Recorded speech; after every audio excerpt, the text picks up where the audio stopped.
nagagaling ako eh. Last tabi kita. Siya mahal na ata kita. Ikaw na yun, tayong soulmate ko.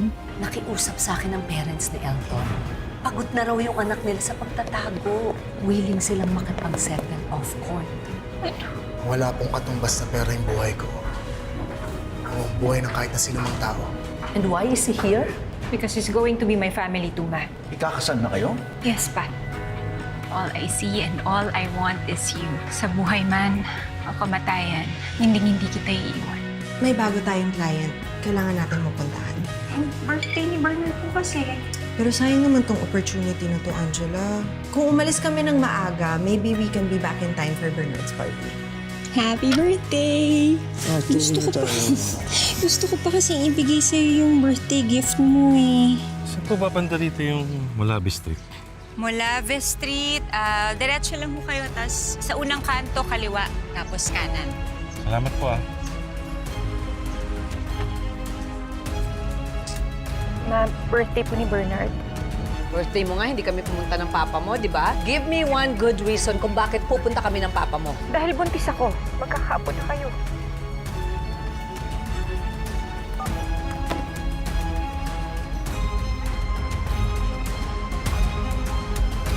Sinabi mo na ba sa kanya na buntis ka?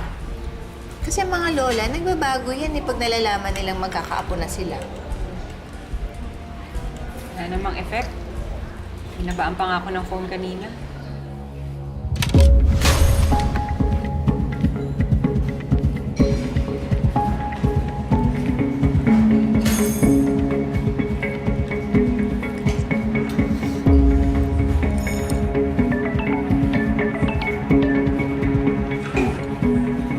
Nay. Wait lang ah. Hello, Nay? Hello, anak. Ano kasi? Nagluluto ako ng pagkain na dadaling ko dyan para sa birthday mamaya ni Bernard. Eh, naubusan ako ng gas. Nahiya naman ako magsabi sa asawa mo. O sige na, ako na pong bahala. Tatawag po ako sa gas mamaya, tapos ipapadeliver ko na lang po dun sa bahay niyo. Naku, salamat anak. Ang bait mo talaga. Bye-bye. Sige po, Nay. Bes, nakakaloka. Kakaiba talaga yung biyanan mo. Lahat inaasa sa inyo. Pati ba naman gas? Kayo pa din? Okay lang yun. Ang mahalaga, nakabukod siya sa amin ni Bernard. Nakabukod nga, panay naman ang hingi sa inyo. Okay lang, Bes, kasi yung pera naman na binibigay ko kay nanay, galing din naman kay Bernard yun. Naku, Bes. Uliran ka talaga.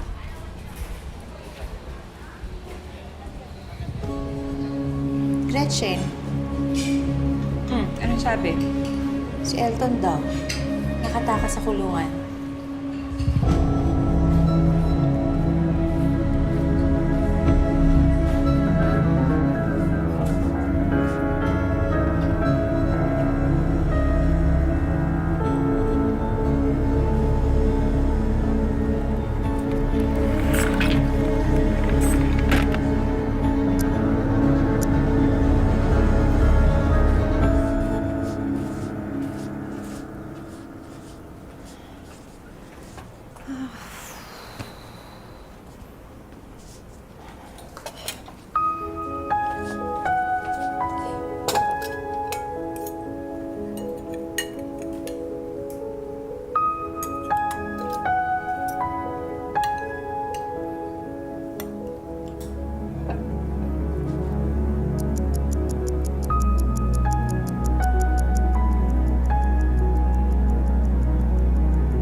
Yes, love. Nandito ako. Nasaan na kayo? Malapit na ba kayo? Nandito kami sa Ramirez Street. In 30 minutes, love, pauwi na kami. Okay. Mabuti naman. Love, sorry kung kanina ka pa tumatawag na iwan ko yung phone ako. Kaya naman pala, tawag ako ng tawag sa'yo, walang sumasagot. Si Anton. Nakatakas sa kulungan. Uy, Angela, mag-ingat ka. Baka puntahan ka niya dyan. Kung mag-alala, naila ko na yung pinto. Tsaka si Gretchen. Sabi ni Gretchen kanina, pupunta naman siya dito pagka wala na siyang ginagawa. Sige, love. Babalik na kami dyan. Antayin mo na lang kami, ha?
Bernard!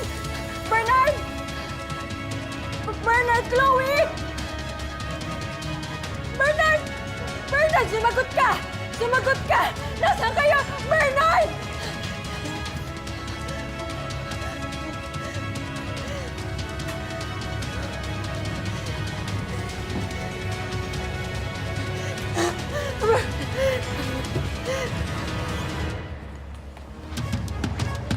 Mapa!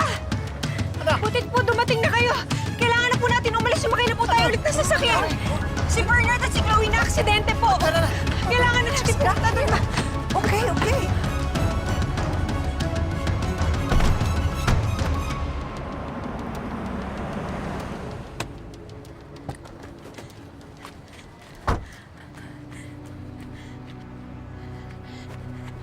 Chloe! Chloe! Bernard! Bernard! Bernard, nandito na ako. Bernard! Ma'am, sorry po. Kailangan na po namin siyang isakay. Ano ako? Yung asawa niya! Sasama ko ako! Dali na!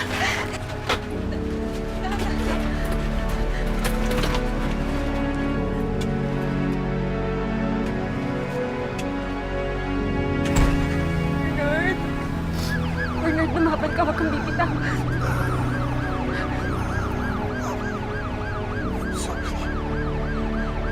Bakit ka nagsasorry? Iiwan mo naman kami. Hindi naman, di ba? Bernard! Bernard, lumaban ka. Lumaban ka para sa magiging anak natin. Love? Buntis ka. Oo. At magiging daddy ka na. Huwag mo kaming iiwan, ha? Lumaban ka, Bernard. Lumaban ka. Hindi kita iiwan. Wala man. Bernard! Bernard! Bernard! Gumising ka! Bernard! Bernard! Bernard! Bernard!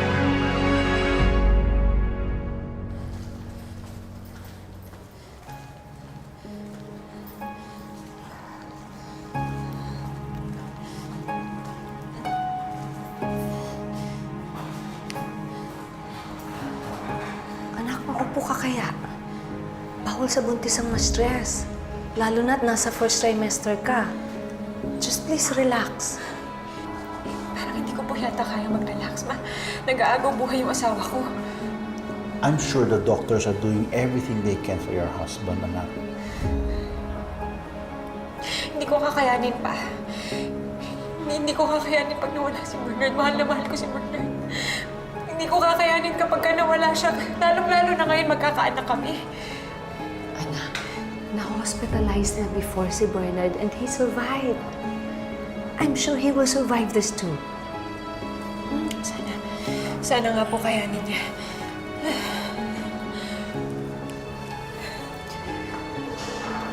Doc, how's my son-in-law? Dok, sabihin niyo sa akin na ligtas ang asawa ko. Kamusta ho siya? Sorry, Mrs. We did everything we could.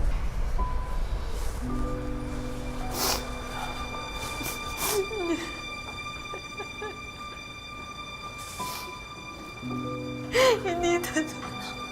Hindi totoo.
Hindi pwede to.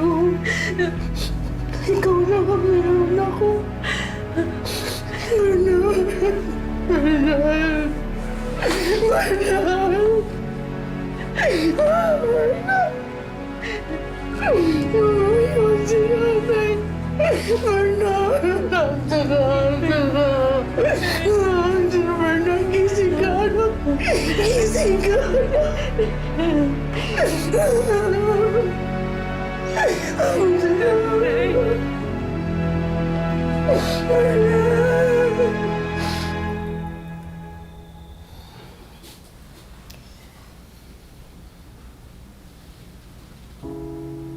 Anak, magpakatatag ka, ha? You have to be strong for your baby. Hindi ko po ata kaya. Nasa isip ko na lahat ng mga plano at mga gusto kong mangyari sa buhay namin ni Bernard hanggang sa pagtanda namin. Paano ngayon wala na siya?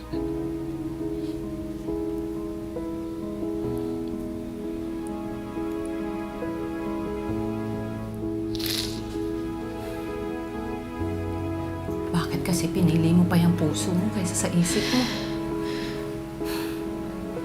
Kung hindi mo pinakasalan yung Bernard na yan, Talaga ba, Ma? Talaga bang sasabihin mo sa akin yan pagkatapos mamatay ng asawa ko? I'm so sorry. Umalis na kayo.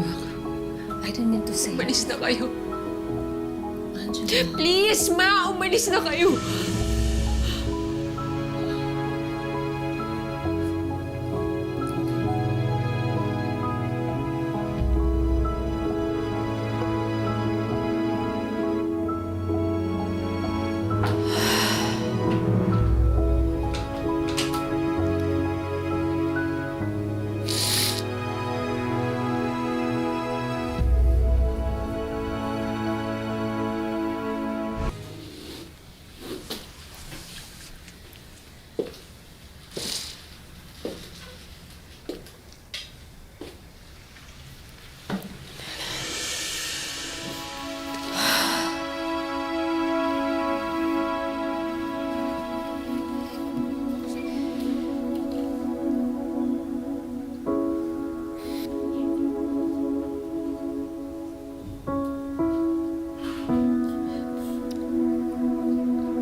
Sabi mo, Bernard, walang hanggan ang pagmamahal mo sa akin.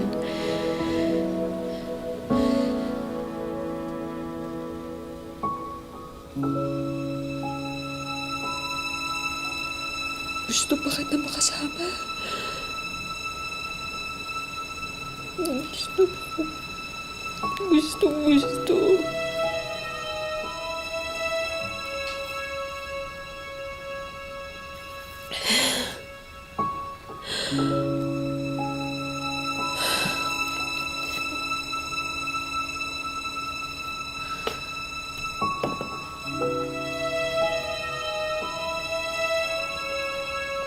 Kung may babalik ko lang ang oras.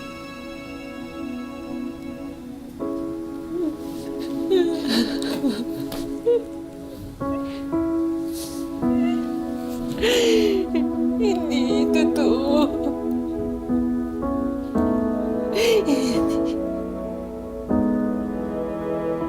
Ayoko mawala ka, Bernard. Ayoko. Hindi totoo. Ayoko. Ayoko.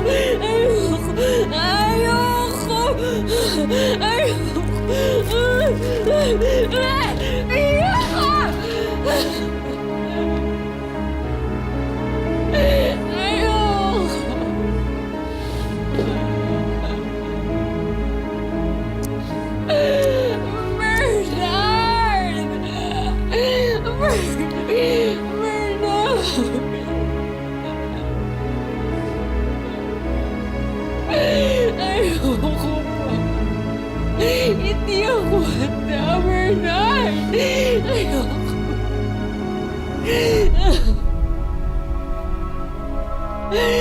Kung buhay ka pa sana ngayon, Bernard, hindi sana naibigay ko yung regalo ko sa'yo.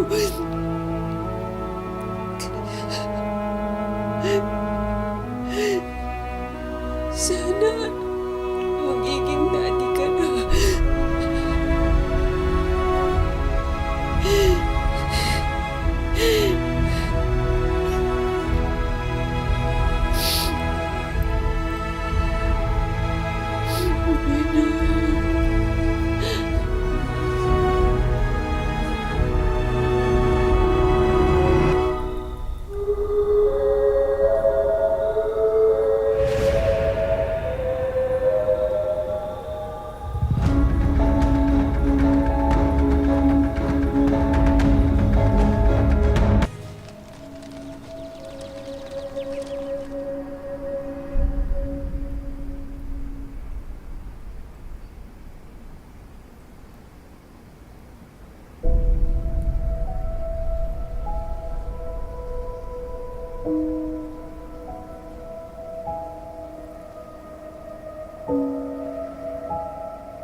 Ba't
may baso na naman dito?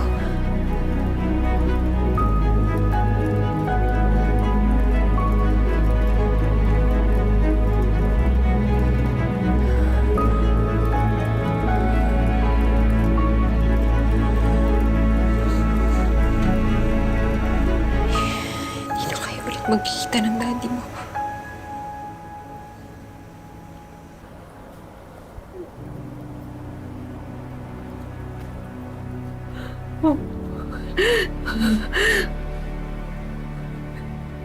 Hindi natin makapasama ang daddy mo, baby.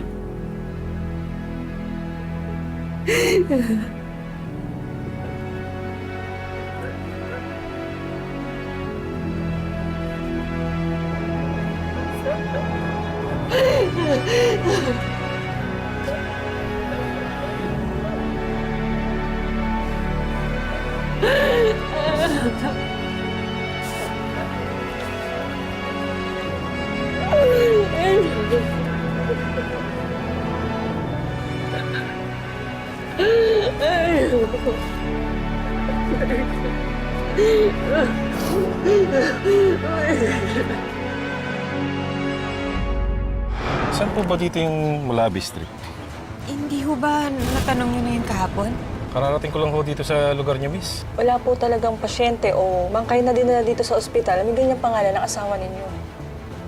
Niloloko niyo ba ako? Baka daw nagkamali lang ako. Tapos sabi din ni nanay, buhay pa daw si Bernard eh. Kung kailan birthday ni Bernard, tsaka sila na-aksidente ni Chloe, Kahapon yung birthday ni Bernard.